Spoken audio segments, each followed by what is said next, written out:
اور حیرت کی بات میں آپ کو بتاؤں، مدینے میں عیسائی بھی تھے، یہودی بھی تھے۔ کیوں تھے یہ لوگ پہلے سے یہاں پر؟ بڑا طویل واقعہ ہے یہ۔ گاؤں بھی نہیں تھا، شہر بھی نہیں تھا، کچھ بھی نہیں تھا، مدینہ کچھ بھی نہیں تھا۔ ایک بار یمن کا بادشاہ وہ حج کے لیے آیا تھا، خانہ کعبہ کا طواف کرنے کے لیے، اس کے ساتھ 700 علماء تھے۔ کتنے؟ 700 علماء تھے۔ وہ جب واپس جا رہا تھا تو وہ علماء جو تورات بھی جانتے تھے، انجیل بھی جانتے تھے، انہوں نے ساری علامتیں میرے نبی کے آنے کی پڑھ لی تھی۔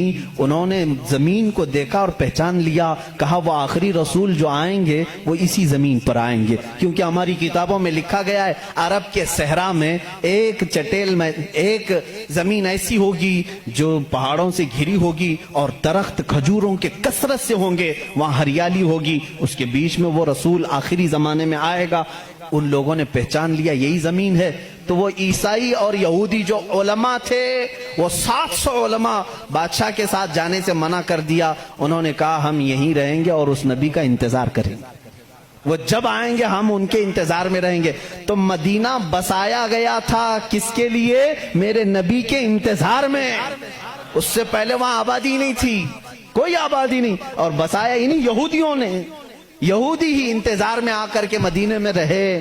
اور اتنا ہی نہیں، وہ بادشاہ نے ان کے لیے سب کے لیے گھر بنائے، ایک آبادی بنی، اور اپنا ایک لیٹر بھی دے کر کے گیا کہ اگر وہ نبی آ جائیں تو میرا یہ خط ان کو دے دینا کہ میں بھی ان پر ایمان لاتا ہوں۔ اس واقعے کو کئی سو سال گزر گئے لیکن وہ خط محفوظ تھا۔ جب رسول کریم صلی اللہ علیہ وسلم مدینہ ہجرت کر کے آئے تو آپ سب کو معلوم ہے، میں طوالت میں نہیں جاتا، تفصیل میں نہیں جاتا، حضور پاک صلی اللہ علیہ وسلم کو ہر کوئی اپنے گھر بلا رہا تھا۔ حضور نے کیا فرمایا؟ میری اونٹنی پر چھوڑ دو، یہ جہاں بیٹھے گی وہاں میں قیام کروں گا۔ اونٹنی کہاں بیٹھی؟ حضرت ابو ایوب انصاری کے گھر پر۔ اسی صحابی کے گھر کیوں بیٹھی؟ حضور صلی اللہ تعالیٰ علیہ وسلم اس گھر میں مہمان ہوئے حضرت ابو ایوب انصاری کے۔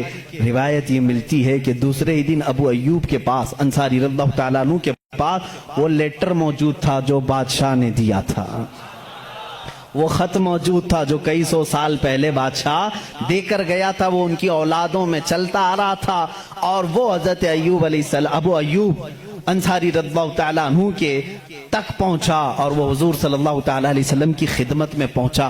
میرے عزیزو، ان عیسائیوں نے اور یہودیوں نے مدینہ بھی بسایا میرے نبی کے انتظار میں، لیکن جب وہ رسول حقیقت میں آ گئے تو انہوں نے کیا کیا؟ ایمان لانے سے انکار کر دیا، نہیں مانے، کیونکہ اس وقت دھندا زوروں پر تھا۔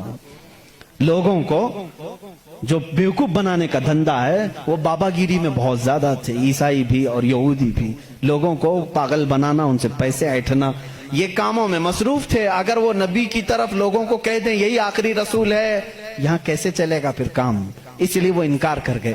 اب میں آپ کو بتاتا ہوں، عیسیٰ علیہ السلام نے جو کہا تھا حواریین سے، وہ رسول آئے گا، میری پاکی بولے گا، اور بی بی مریم کو طاہرہ کہے گا جب لوگ ان پر الزامات لگا رہے ہوں گے۔ میرے آقا صلی اللہ تعالیٰ علیہ وسلم جب مدینے تشریف لائے تو دیکھا یہودی اور عیسائی آپس میں لڑتے ہیں، یہ ان کو تانا مارتے ہیں، وہ ان کو تانا مارتے ہیں، کسی کو حقیقت کا علم ہی نہیں تھا۔ آخر ان کو سولی دی گئی یا قتل کیا گیا، کیا ہوا کسی کو نہیں معلوم تھا۔ پہلی مرتبہ میرے آقا صلی اللہ علیہ وسلم پر قرآن کی آیت آئی، اللہ رب العزت نے فرمایا بل رفعہ اللہ الیہ۔ یہ لوگ آپس میں جھگڑتے ہیں، ان کو یہودی کہتے ہیں ہم نے سولی پر چڑھا دیا، پھانسی دے دی، عیسائی کہتے ہیں نہیں وہ غائب ہو گئے ہیں، آئیں گے، اے نبی آپ فرما دیں، نہ عیسائی صحیح کہہ رہے ہیں نہ یہودی صحیح کہہ رہے ہیں، بلکہ اللہ نے عیسیٰ کو آسمانوں پر اٹھایا ہے۔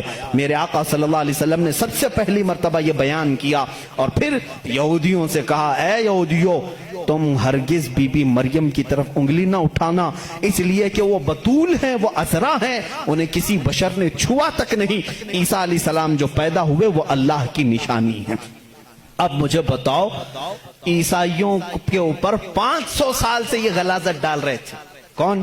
یہودی، 500 سال سے گالیاں دے رہے تھے۔ ان عیسائیوں کو احسان ماننا چاہیے میرے رسول پاک کا۔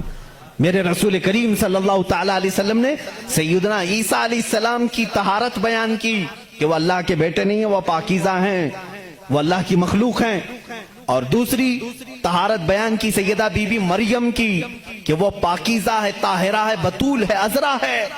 اب عیسائیوں کو یہ تسلیم کرنا چاہیے کہ ہم کو یہودیوں کے ان الزامات سے اگر کسی نے بچایا ہے تو وہ محمد رسول اللہ ہے۔